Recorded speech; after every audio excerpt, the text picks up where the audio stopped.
This Project Gutenberg ebook of They Reach for the Moon by William Oberfield is part of the public domain, read by Gail Washington. The major problem in achieving space flight lay in overcoming gravity. That had been done and men had reached the moon. But strangely, they never returned. They took 1,000 days to build the great gleaming monster and another 200 to groom it for its trip around the moon. All this they did with an air that made a trip to the moon seem quite natural and sure, even though 3 other rockets had gone before and not one had returned. This one will, they said, as though convincing themselves. But they were not sure. They were stubborn, perhaps proud, but not sure at all. All of the world had watched 3 other such rockets with men in them go off screaming moonward. All had waited for them to return, and all had seen nothing come back from the sky, not even a small scrap of metal. This one might return, and if it did, the men in it just might be alive to tell. But that was not being sure. A military base on the moon, the leaders had cried. And that had been that. Robot rockets had gone first. They had landed on the moon. They could do that, but they could not establish the desired base. So men had started on a round trip around the moon, first to prove that men could do it. The only thing they proved was that whatever goes up need not come down. Now the 4th rocket waited, leaning over against its heavy launching rack, ready to face whatever unknown danger lay out there beyond. On a certain night, a night long appointed, one overshadowed with heavy clouds that brought a threat of rain, there were lights about the rocket and in the low concrete buildings that covered back a ways from the uptight metal giant. Around the base of the rocket, men scurried like ants, making last-minute preparations and seeing that everything was just so and not being satisfied with good enough. In one building, a little nearer the rocket than the others, 2 men lounged, talking of the coming trip and other things that concerned last night's women and smoking endlessly, the last smokes they would have for 4 days. These men would soon climb into a long metal thing and try to do what others had failed to do. In other buildings were men with great ideas held firmly in their minds, doing things with pencils and paper and adding machines. These checked back over figures and charts, knowing all the time that everything was flawless, but checking just the same. Some were army men and some were not. The feeling that seemed to grow over everything was one of waiting and suspense, and one might know without asking, without seeing the many glances at watches and clocks, that it would soon be time. Strangely, the 2 men waiting and speaking mostly of wine, women, and general good times knew very little of the import of what they were about to do. In fact, they had no real concept of even the size of the earth, let alone the magnitude of space, the moon, and the stars. This, however, was intended. The men who had gone in other rockets had been scientists, greatly skilled men, men of high IQs. So the brass and the brains had gotten together and reasoned and pooled data and considered statistics and finally decided that the strain of being completely out of one's natural element, exposed to the terrible, thought-twisting blankness of space, might be greater than had been supposed, and the high-strung, sensitive, sometimes slightly neurotic minds of the highly intelligent might well be expected to crack under the strain. This, of course, was at most a poor explanation, but it served at least as an excuse for retaining the great minds and sending those more expendable. These, not knowing, would probably consider the whole thing nothing more than a slightly unusual adventure.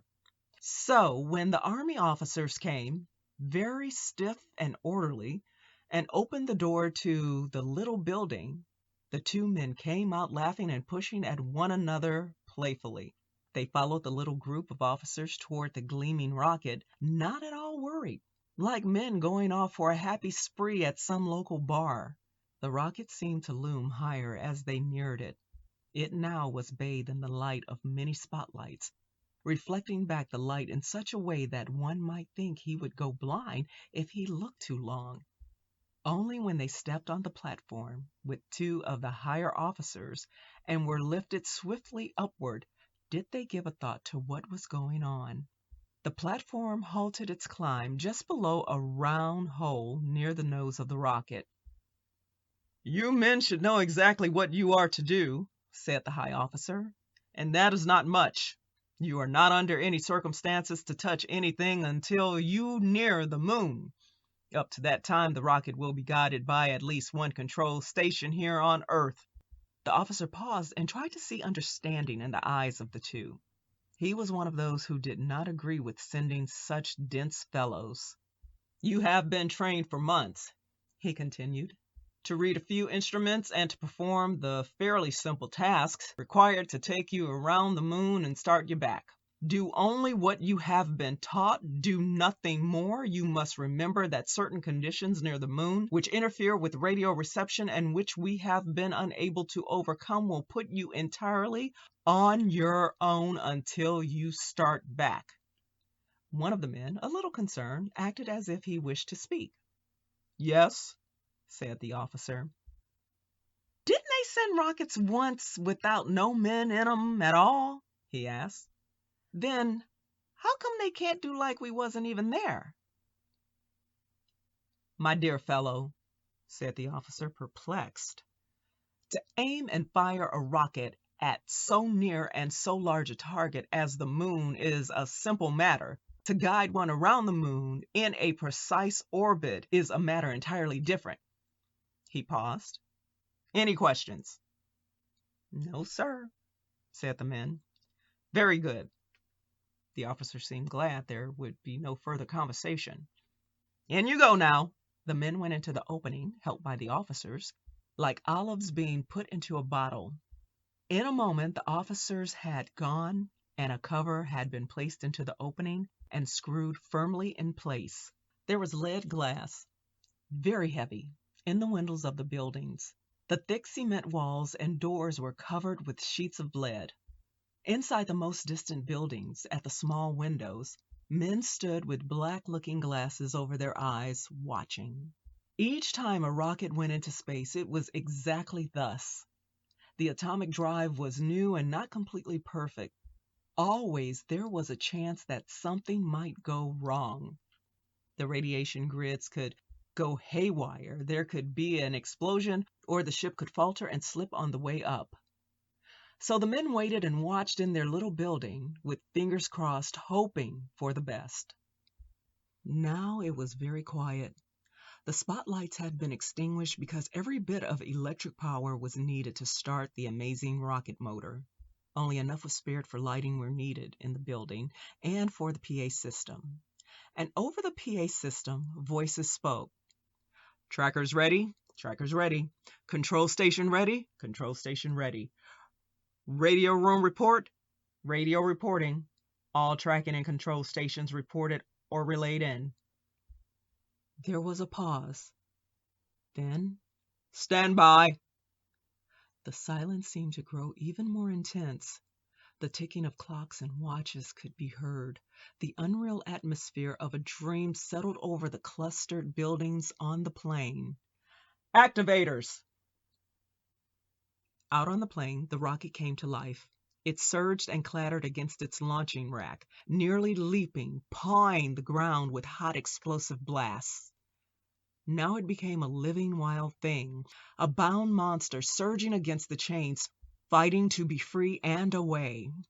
The voice, in a short while, came again, a little strained. "Ready, ready, ready, rocket away!" The great gleaming monster lifted up from the plain, bellowing its defiance of space with the voice of 10,000 waterfalls. It rode up from the center of a tremendous flower of growing dust on a pillar of intense blue flame, slowly gathering speed like a whale rushing up from the depths of the ocean. For a while it lighted up miles of rolling plain with its glare, and sent its thunder out to crash against distant hills. Then it was gone beyond heavy clouds, leaving only a smear of light above and a hollow boiling rumble muted by distance. In the thin, cold air above the clouds, the rocket pointed its sharp nose eastward. It raced across the sky, a blue streaking and a stuttering scream. It crossed a nation with amazing speed and moved over the Atlantic. In an instant, the moon and the stars were gone, and the rocket was looking at the sun. Clear morning fled away in fear of this flaming beast, and it was noon within minutes after sunrise. In an hour the night returned, the stars and the moon with it. "Brother, we're in!" cried PFC Walter Jones in the head of the rocket. "Boy, the babes'll mob us after this. Real big shots, that's us. The men in the moon, ha!" "If we get back," Private Robert Moore shouted over the roar. "Remember, we got to get back yet." "Chicken," shouted Jones. "Chicken's what you are."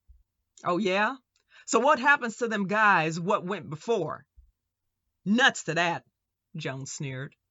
"I hear there's a lot of places up in space we don't know nothing about, where there's maybe a lot of nice babes and buildings made out of gold and stuff like that." "Scientists don't go much for babes," Moore said. Jones kicked back in his seat, roaring laughter. "Ha! Don't kid yourself, son. Anyway, so what? So they get a chance to be kings or something on account of being from Earth. What do? They stay and be kings. Notch. It ain't for me," said Moore moodily. "I know babes on good old Earth, and who wants to be king?" "That's what I'm telling you," Jones shouted. "We ain't got no worry at all. All we gotta do is not let them guys up there sidetrack us." "I hope you're right," said Moore. They fell silent, looking down at the reeling earth, on the ground 200 miles below. At every tracking and control station around the world, men worked without pause, trying to make their tired minds outrace a speeding rocket. Night side and day side messages flashed through the ether. They reported in, position, time, corrections made, passing the rocket quickly from one to another like a hot potato. On its last lap around the world before flinging itself moonward, the rocket screamed across the much-worn boot of Italy. It climbed swiftly up the sky of the Holy Land and plunged down in the east, drawing a blue pencil line across the heavens that faded slowly.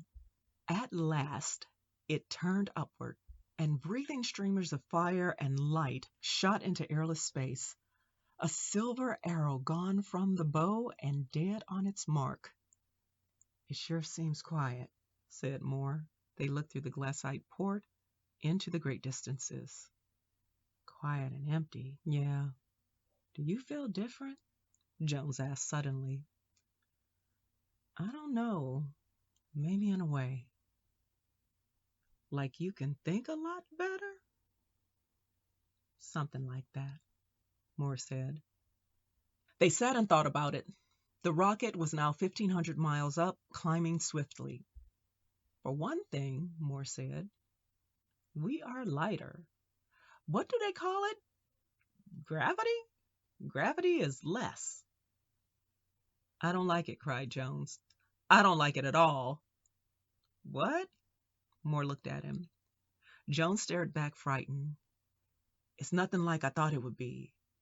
Maybe it'll get so light there won't be anything left. Where is everything? It's so empty it don't make sense. Something's wrong. Bob, let's try to turn back before we die like the others." "I don't want to die. I want—" Moore reached over and slapped the other's face hard. Jones' focused, glassy, unsteady eyes surprised and hurt.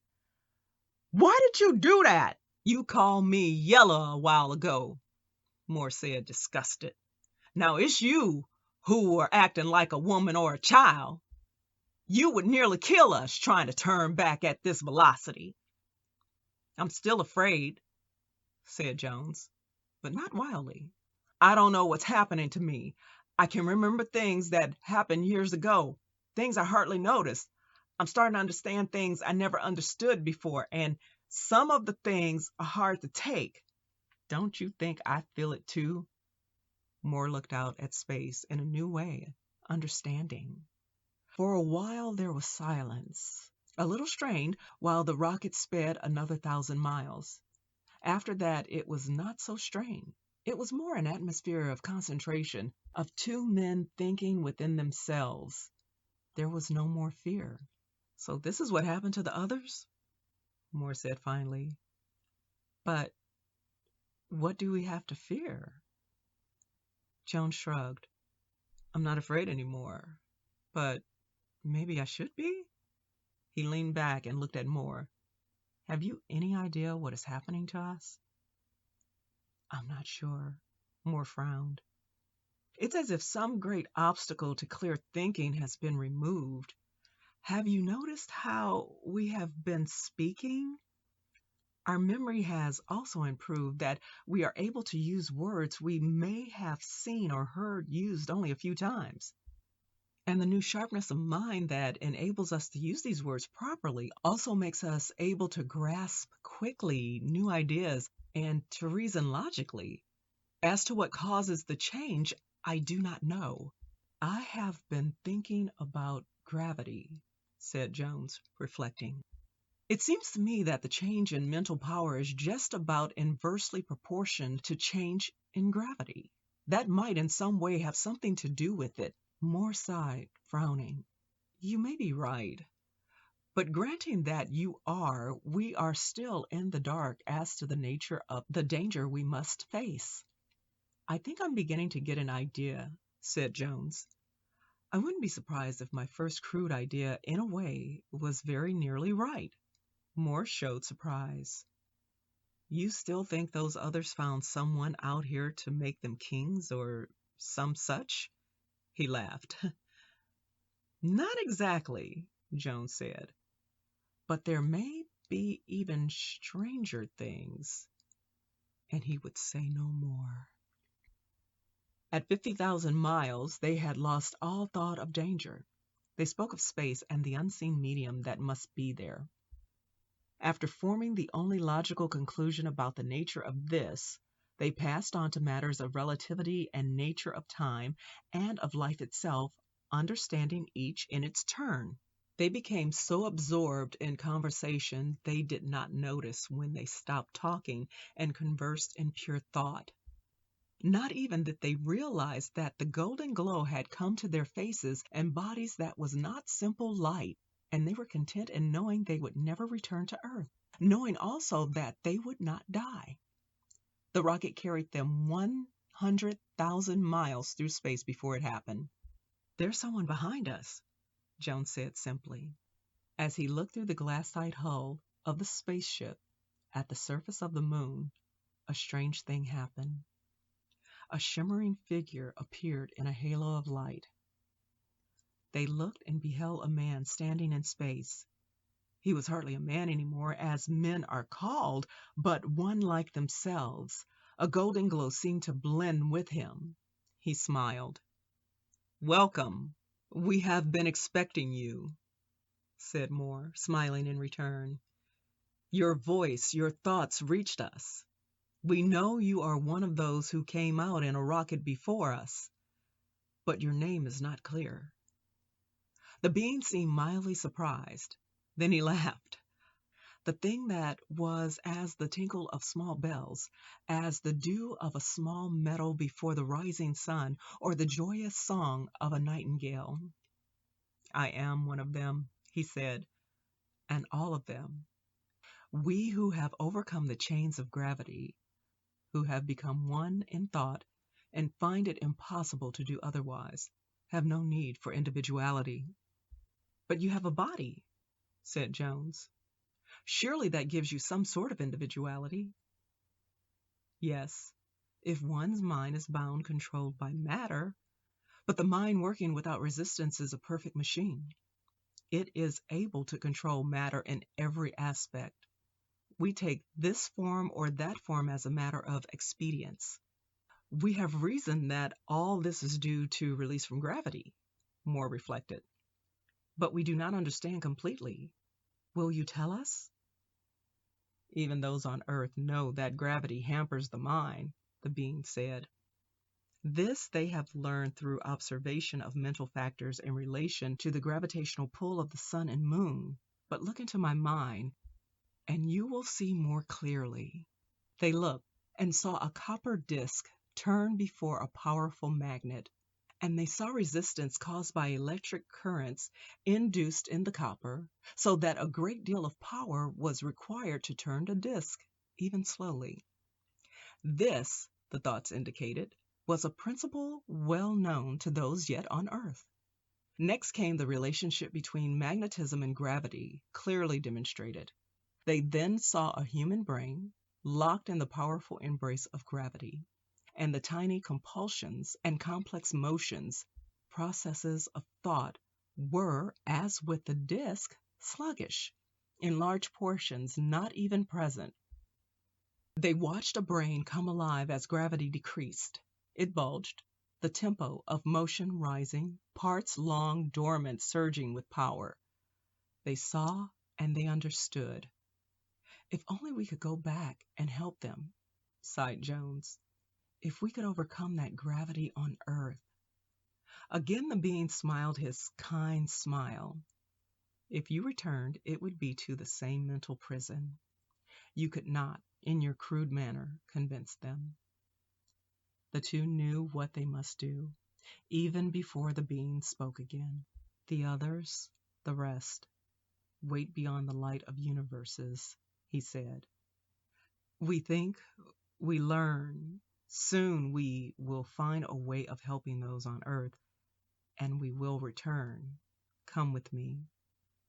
They replied together, We are ready. On the dark side of the moon, where they had been projected by identical velocities, lay the battered wrecks of 4 gleaming rockets, and in all the wreckage, among all the bits of twisted metal, there was not a single drop of human blood. This concludes the Project Gutenberg ebook of They Reached the Moon by William Oberfield, read by Gail Washington.